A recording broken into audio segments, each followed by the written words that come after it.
On a Wednesday in late May of 2026, two of the most powerful law enforcement officials in the United States sent subpoenas to FIFA. The Attorney General of New York and the Attorney General of New Jersey reportedly demanded internal documents that included emails, planning records, ticketing data from the organization preparing to host the biggest sporting event in the world. According to widely reported accounts, the investigation was reportedly triggered by something that sounds almost too small to topple an organization, considering FIFA's resources and global reach: seating charts.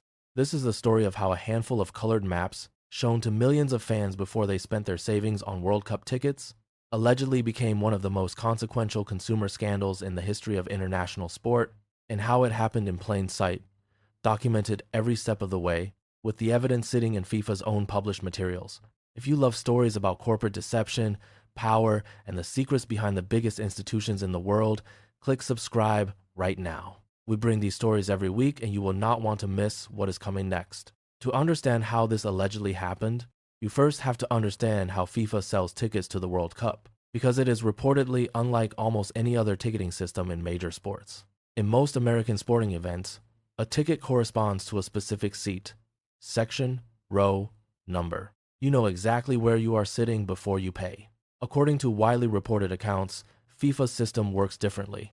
Fans buy into a category, Category 1 being the most expensive and most desirable, descending down to Category 4 without knowing their exact seat location until much later, sometimes months later, when FIFA reportedly assigned specific seats from within that category's zone. To help fans understand what they were buying, FIFA reportedly published seating maps. According to reports, these maps showed each stadium divided into colored zones, with Category 1 shown in one color, appearing to cover large sections of the lower bowl, including, in several stadiums, the prime sideline sections at the second level. Millions of fans reportedly looked at those maps. One of them was a man from North Texas, who reportedly applied for as many matches as he could and ended up with tickets to 4, 3 of them Category 1. According to reports, he believed, based on the maps FIFA itself had published, that those tickets meant he would be in the best non-hospitality sections in the stadium.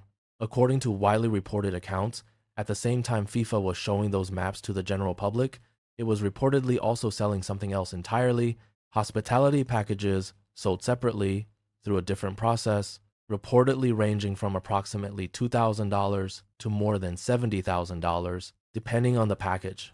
According to reports, the maps shown to hospitality buyers were reportedly less detailed than the public maps, but they reportedly suggested that many of the same prime lower-level sideline sections were allegedly reserved for hospitality and VIP access. Two different sets of maps, two different sets of buyers, the same sections of the stadium.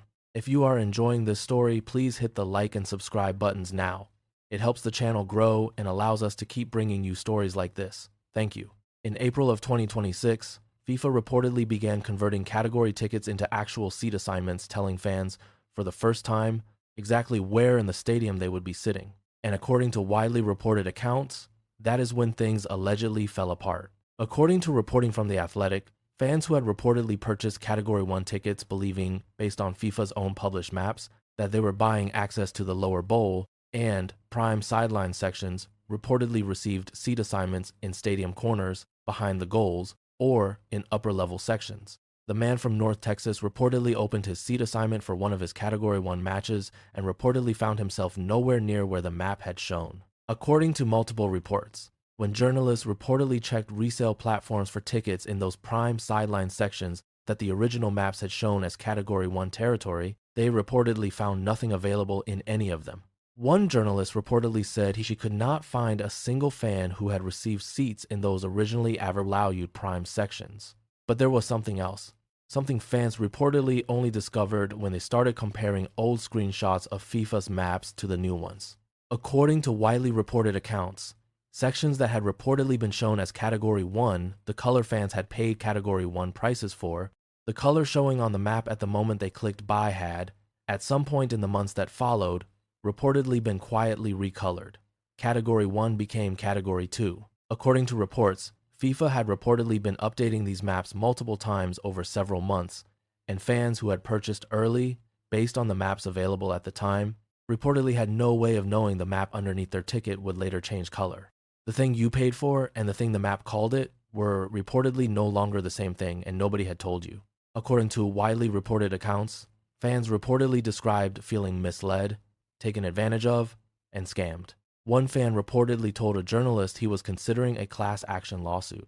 Here is FIFA's response according to multiple reports. The organization reportedly said the maps were, quote, indicative and were, quote, designed to provide guidance rather than the exact seat layout, unquote. According to widely reported accounts, FIFA reportedly did not directly address why the maps shown to the general public reportedly failed to account for the hospitality sections that had allegedly already been carved out of those same prime areas before the public maps were ever published. This was not, according to widely reported accounts, an isolated complaint, and the seating charts were not the only thing under investigation. According to reports, the New York and New Jersey investigation reportedly cited broader concerns beyond the maps. Between October of 2025 and April of 2026, according to widely reported accounts, FIFA reportedly raised ticket prices on more than 90 of the 104 World Cup matches, with prices for the three main ticket categories reportedly rising by an average of 34%. But the price increases were not evenly spread.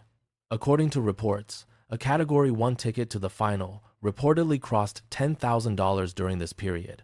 And according to widely reported accounts, FIFA had also introduced an entirely new tier called Front Categories, offering the most desirable seats within each existing category at significantly higher prices, introduced after many fans had already purchased their original tickets. According to the New York Attorney General's office, the investigation will reportedly examine whether and how FIFA's ticket release schedule, public statements, and other conduct may have allegedly impacted these price increases. According to reports, the Attorney General reportedly noted that some fans had purchased tickets in a premium category and then reportedly discovered upon receiving their seat assignment that they had allegedly been reassigned to lower value seats.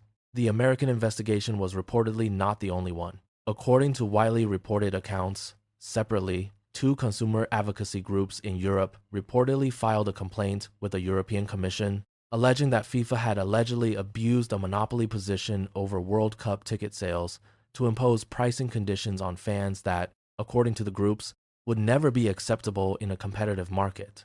According to multiple reports, FIFA did subsequently announce some price reductions, including, according to widely reported accounts, making $60 tickets available for every match, distributed through participating countries, national federations, to their most dedicated fans. According to reports, this followed what was widely described as a global backlash that had been building for months before the seating map story broke. Here is the final shape of this story, at least as it stands right now, because unlike most of the stories in this series, this one is reportedly still unfolding. FIFA reportedly sold the same sections of a stadium twice, once on a public map in one color to ordinary fans, and once separately to hospitality buyers in a system that allegedly already accounted for those seats being unavailable to anyone else. When fans reportedly noticed, checked resale markets, and found the seats simply were not there, when they reportedly went back and found the map itself had quietly changed color underneath them. FIFA's response was that the maps had only ever been, quote, indicative. Only one of those two sales was ever going to have to be true. Two state attorneys general reportedly disagreed enough to issue subpoenas. Two consumer groups in Europe reportedly disagreed enough to file with regulators. And as of this video, according to widely reported accounts, FIFA has reportedly not provided a public explanation for why the maps shown to ordinary fans never accounted for the hospitality inventory that was reportedly already carved out of the same sections before those maps were published. The World Cup final is scheduled for July 19, 2026, at MetLife Stadium in New Jersey, one of the 8 matches reportedly named specifically in the Attorney General's subpoena. Whether the man from North Texas and the millions of fans like him end up anywhere near where the maps reportedly showed them is, as of this video, still an open question. If you found this story as mind-blowing as we did, subscribe to the channel and join our email notification list so you never miss an episode. The link is in the description below. On your screen right now is our next story. Click over and I will see you there.